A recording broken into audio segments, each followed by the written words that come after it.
Good evening, my fellow Americans.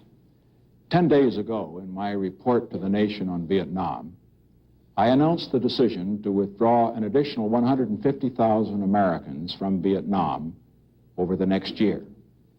I said then that I was making that decision despite our concern over increased enemy activity in Laos, in Cambodia, and in South Vietnam.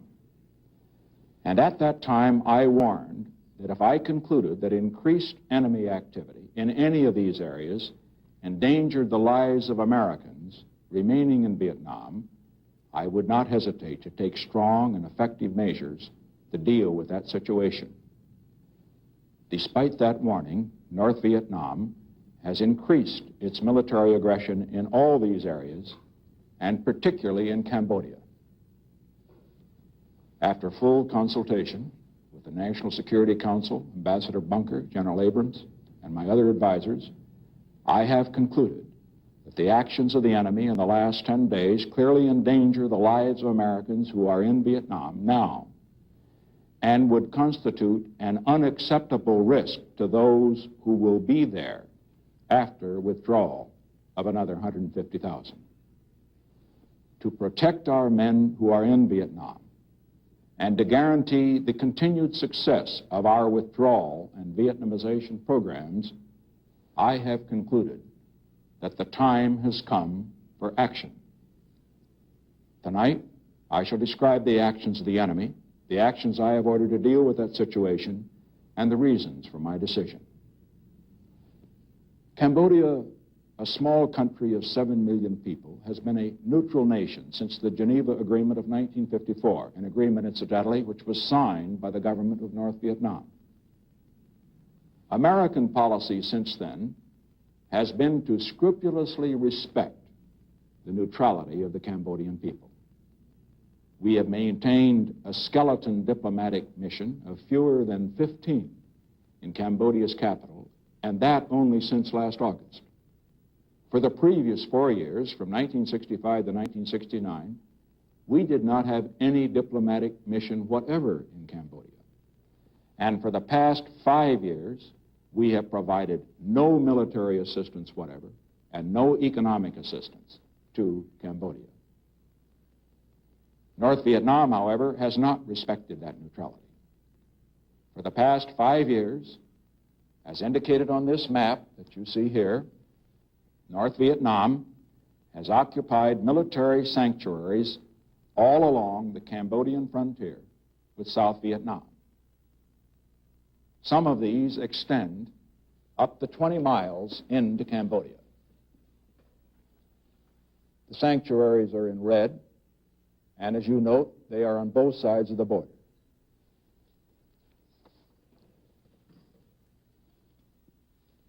They are used for hit-and-run attacks on American and South Vietnamese forces in South Vietnam. These communist-occupied territories contain major base camps, training sites, logistics facilities, weapons and ammunition factories, airstrips, and prisoner-of-war compounds. And for 5 years, neither the United States nor South Vietnam has moved against these enemy sanctuaries because we did not wish to violate the territory of a neutral nation. Even after the Vietnamese communists began to expand these sanctuaries 4 weeks ago, we counseled patience to our South Vietnamese allies and imposed restraints on our own commanders. In contrast to our policy, the enemy in the past 2 weeks has stepped up his guerrilla actions, and he is concentrating his main forces in these sanctuaries that you see on this map, where they are building up to launch massive attacks on our forces and those of South Vietnam. North Vietnam, in the last 2 weeks, has stripped away all pretense of respecting the sovereignty or the neutrality of Cambodia. Thousands of their soldiers are invading the country from the sanctuaries. They are encircling the capital of Phnom Penh.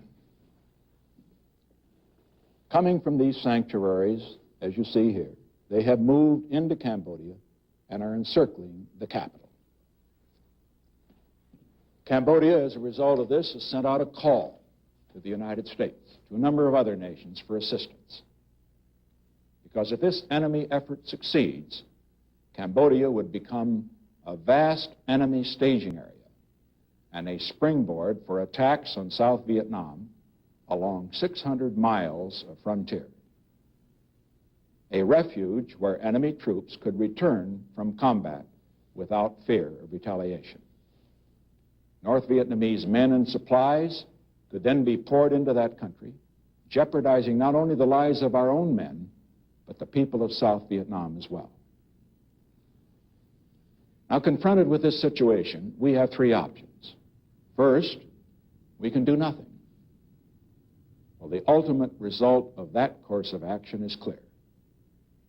Unless we indulge in wishful thinking, the lives of Americans remaining in Vietnam after our next withdrawal of 150,000 would be gravely threatened. Let us go to the map again. Here is South Vietnam. Here is North Vietnam. North Vietnam already occupies this part of Laos. If North Vietnam also occupied this whole band in Cambodia, or the entire country, it would mean that South Vietnam was completely outflanked, and the forces of Americans in this area, as well as the South Vietnamese, would be in an untenable military position.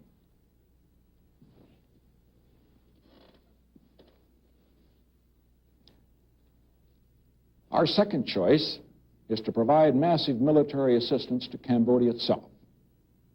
Now, unfortunately, while we deeply sympathize with the plight of 7 million Cambodians whose country has been invaded, massive amounts of military assistance could not be rapidly and effectively utilized by the small Cambodian army against the immediate threat.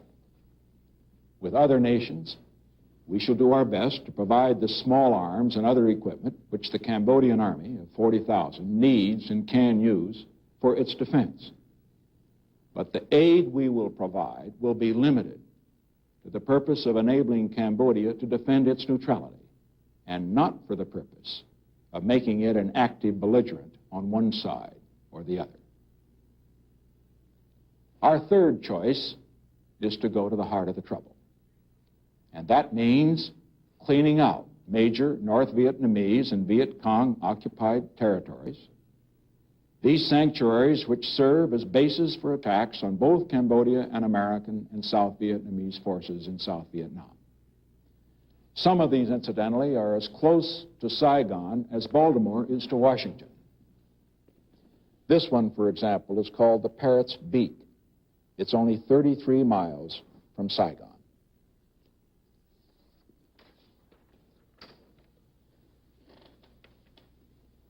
Now, faced with these three options, this is the decision I have made. In cooperation with the armed forces of South Vietnam, attacks are being launched this week to clean out major enemy sanctuaries on the Cambodian-Vietnam border. A major responsibility for the ground operations is being assumed by South Vietnamese forces. For example, the attacks in several areas, including the Parrot's Beak that I referred to a moment ago, are exclusively South Vietnamese ground operations under South Vietnamese command, with the United States providing air and logistical support. There is one area, however, immediately above Parrot's Beak, where I have concluded that a combined American and South Vietnamese operation is necessary. Tonight, American and South Vietnamese units will attack the headquarters for the entire communist military operation in South Vietnam. This key control center has been occupied by the North Vietnamese and Viet Cong for 5 years in blatant violation of Cambodia's neutrality. This is not an invasion of Cambodia. The areas in which these attacks will be launched are completely occupied and controlled by North Vietnamese forces. Our purpose is not to occupy the areas. Once enemy forces are driven out of these sanctuaries, and once their military supplies are destroyed, we will withdraw. These actions are in no way directed to the security interests of any nation. Any government that chooses to use these actions as a pretext for harming relations with the United States will be doing so on its own responsibility and on its own initiative, and we will draw the appropriate conclusions. And now let me give you the reasons for my decision. A majority of the American people, a majority of you listening to me, are for the withdrawal of our forces from Vietnam. The action I have taken tonight is indispensable for the continuing success of that withdrawal program. A majority of the American people want to end this war rather than to have it drag on interminably. The action I have taken tonight will serve that purpose. A majority of the American people want to keep the casualties of our brave men in Vietnam at an absolute minimum. The action I take tonight is essential if we are to accomplish that goal. We take this action not for the purpose of expanding the war into Cambodia, but for the purpose of ending the war in Vietnam and winning the just peace we all desire. We have made, we will continue to make every possible effort to end this war through negotiation at the conference table rather than through more fighting in the battlefield. Let's look again at the record. We've stopped the bombing of North Vietnam. We have cut air operations by over 20%. We've announced the withdrawal of over 250,000 of our men. We've offered to withdraw all of our men if they will withdraw theirs. We've offered to negotiate all issues with only one condition, and that is that the future of South Vietnam be determined not by North Vietnam and not by the United States, but by the people of South Vietnam themselves. The answer of the enemy has been intransigence at the conference table, belligerence at Hanoi, massive military aggression in Laos and Cambodia, and stepped-up attacks in South Vietnam designed to increase American casualties. This attitude has become intolerable.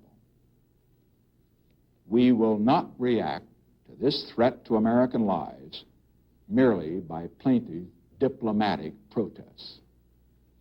If we did, the credibility of the United States would be destroyed in every area of the world where only the power of the United States deters aggression. Tonight, I again warn the North Vietnamese that if they continue to escalate the fighting when the United States is withdrawing its forces, I shall meet my responsibility as Commander-in-Chief of our armed forces to take the action I consider necessary to defend the security of our American men. The action that I have announced tonight puts the leaders of North Vietnam on notice that we will be patient in working for peace. We will be conciliatory at the conference table, but we will not be humiliated. We will not be defeated. We will not allow American men by the thousands to be killed by an enemy from privileged sanctuaries. The time came long ago to end this war through peaceful negotiations. We stand ready for those negotiations. We've made major efforts, many of which must remain secret. I say tonight, all the offers and approaches made previously remain on the conference table whenever Hanoi is ready to negotiate seriously. But if the enemy response to our most conciliatory offers for peaceful negotiation continues to be to increase its attacks and humiliate and defeat us, we shall react accordingly.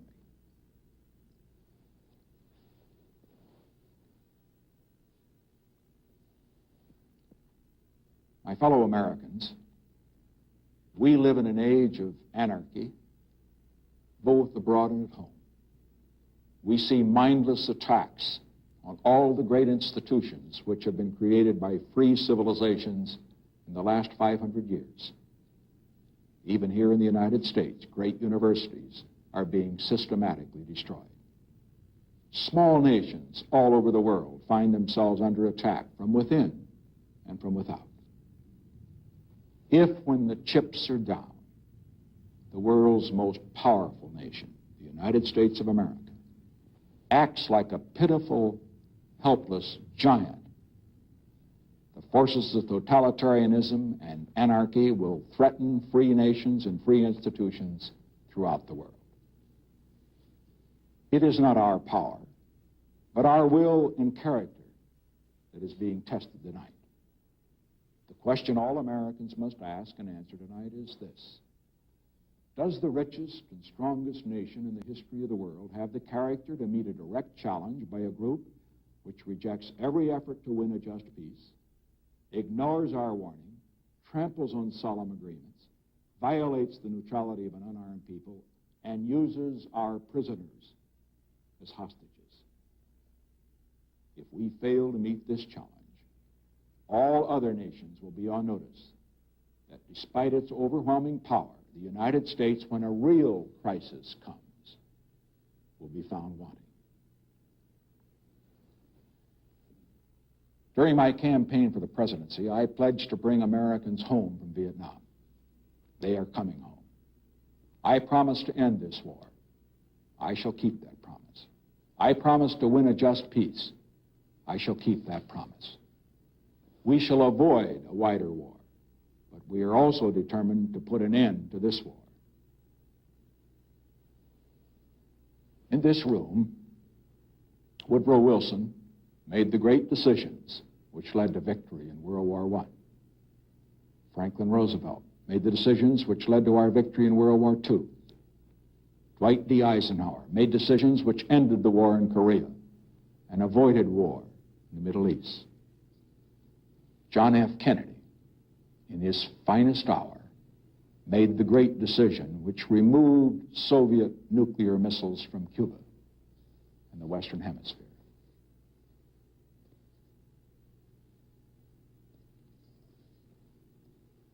I have noted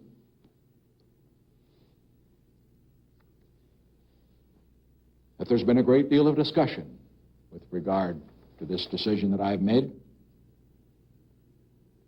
And I should point out that I do not contend that it is in the same magnitude as these decisions that I have just mentioned. But between those decisions and this decision, there is a difference that is very fundamental. In those decisions, the American people were not assailed by counsels of doubt and defeat from some of the most widely known opinion leaders of the nation.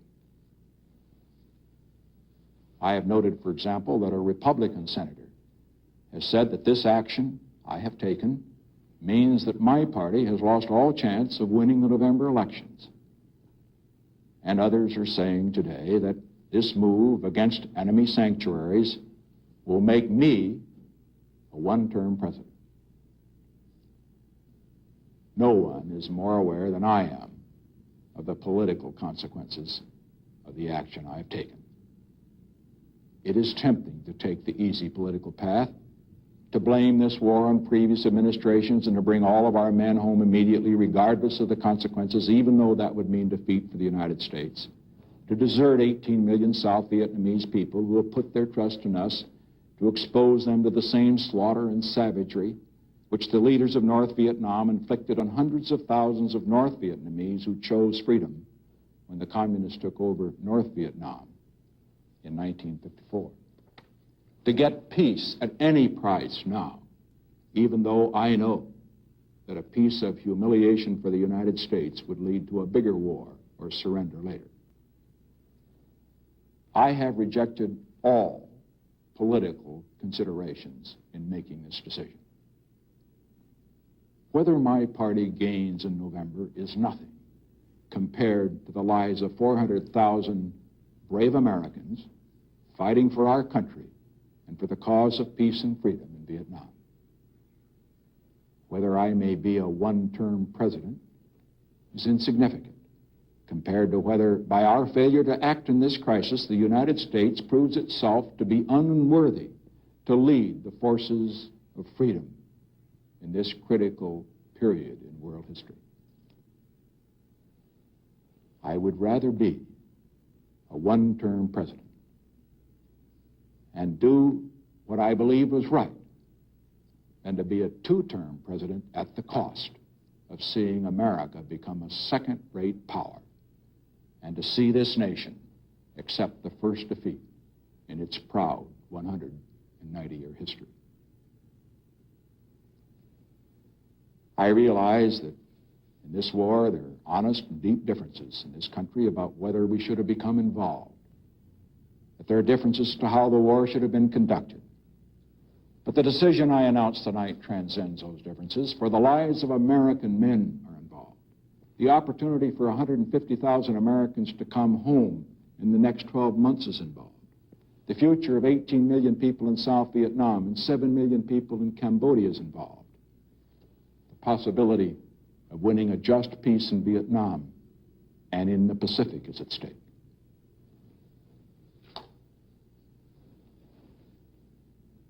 It is customary to conclude a speech from the White House by asking support for the President of the United States. Tonight, I depart from that precedent. What I ask is far more important.